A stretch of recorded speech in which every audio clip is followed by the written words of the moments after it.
ओम नमो भगवते वासुदेवाय नमः। आइए सुनते हैं कार्तिक मास महात्म्य कथा अध्याय 2 की। भगवान श्री कृष्ण सत्यभामा से आगे बोले, हे प्रिय, जब गुणवती को राक्षस द्वारा अपने पति एवं पिता के मारे जाने का समाचार मिला तो वह विलाप करने लगी। हे नाथ, हे पिता, मुझको त्याग कर तुम कहाँ चले गए? मैं अकेली स्त्री तुम्हारे बिना अब क्या करूं? अब मेरे भोजन वस्त्र आदि की व्यवस्था कौन करेगा? घर में प्रेम पूर्वक मेरा पालन पोषण कौन करेगा? मैं कुछ भी नहीं कर सकती। मुझ विधवा की कौन रक्षा करेगा? मैं कहाँ जाऊं? मेरे पास तो अब कोई ठिकाना भी नहीं रहा।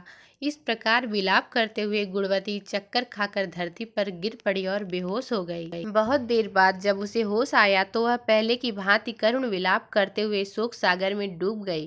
कुछ समय के पश्चात जब वह संभली तो उसे ध्यान आया कि पिता और पति की मृत्यु के बाद मुझे उनकी क्रिया करनी चाहिए जिससे उनकी गति हो सके। इसलिए उसने अपने घर का सारा सामान बेच दिया और उससे प्राप्त धन से उसने अपने पिता एवं पति का श्राद्ध आदि कर्म किया। उसके बाद वह उसी नगर में रहते हुए आठों पहर भगवान विष्णु की भक्ति करने लगी। उसने मृत्यु पर्यंत तक नियम पूर्वक सभी एकादशियों का व्रत और कार्तिक महीने में उपवास एवं व्रत किए। हे प्रिय, एकादशी और कार्तिक व्रत मुझे बहुत ही प्रिय है, ऐसा भगवान श्री कृष्ण ने सत्यभामा से कहा। इनसे मुक्ति, भुक्ति, पुत्र तथा संपत्ति प्राप्त होती है। कार्तिक मास में जब तुला राशि पर सूर्य आता है तब ब्रह्म मुहूर्त में उठकर स्नान करने व व्रत व उपवास करने वाले मनुष्य मुझे बहुत प्रिय हैं, क्योंकि यदि उन्होंने पाप भी किए हों तो भी स्नान व व्रत के प्रभाव से उन्हें मोक्ष प्राप्त हो जाता है। कार्तिक मास में स्नान, जागरण, दीपदान तथा तुलसी के पौधे की रक्षा करने वाले मनुष्य साक्षात भगवान विष्णु के समान है। कार्तिक मास में मंदिर में झाड़ू लगाने वाले, स्वास्तिक बनाने वाले तथा भगवान विष्णु की पूजा करने वाले मनुष्य जन्म मरण के चक्कर से छुटकारा पा जाते हैं। कार्तिक मास के महत्व को सुनकर गुणवती भी प्रतिवर्ष श्रद्धा पूर्वक कार्तिक का व्रत और भगवान विष्णु की पूजा करने लगी।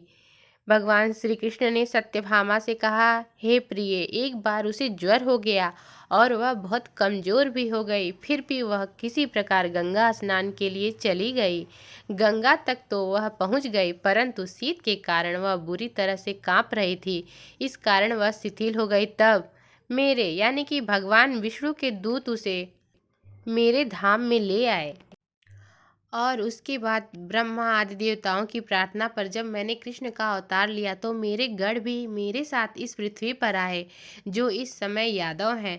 तुम्हारे पिता पूर्व जन्म में देव शर्मा थे तो इस समय सत्राजीत हैं।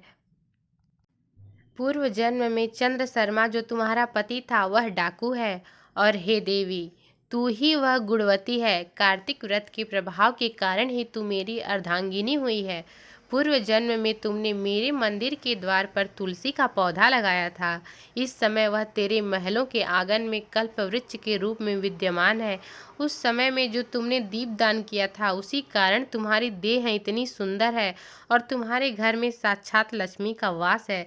चूंकि तुमने पूर्व जन्म में अपने सभी व्रतों का फल पति स्वरूप विष्णु को अर्पित किया था, उसी के प्रभाव से इस जन्म में तुम मेरी प्रिय पत्नी हुई हो।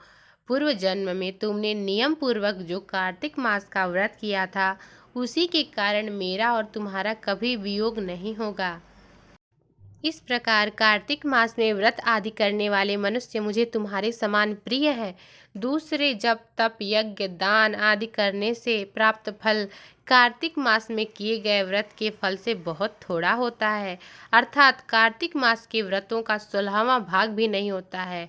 इस प्रकार सत्यभामा भगवान श्री कृष्ण के मुख से अपने पूर्व जन्म के पुण्य का प्रभाव सुनकर प्रसन्न हुई। और इसी के साथ कार्तिक मास महात्म्य अध्याय 2 की कथा भी संपन्न हुई। अगर आपको कार्तिक मास महात्म्य की कथा पसंद आई तो मेरे चैनल को सब्सक्राइब कर दें।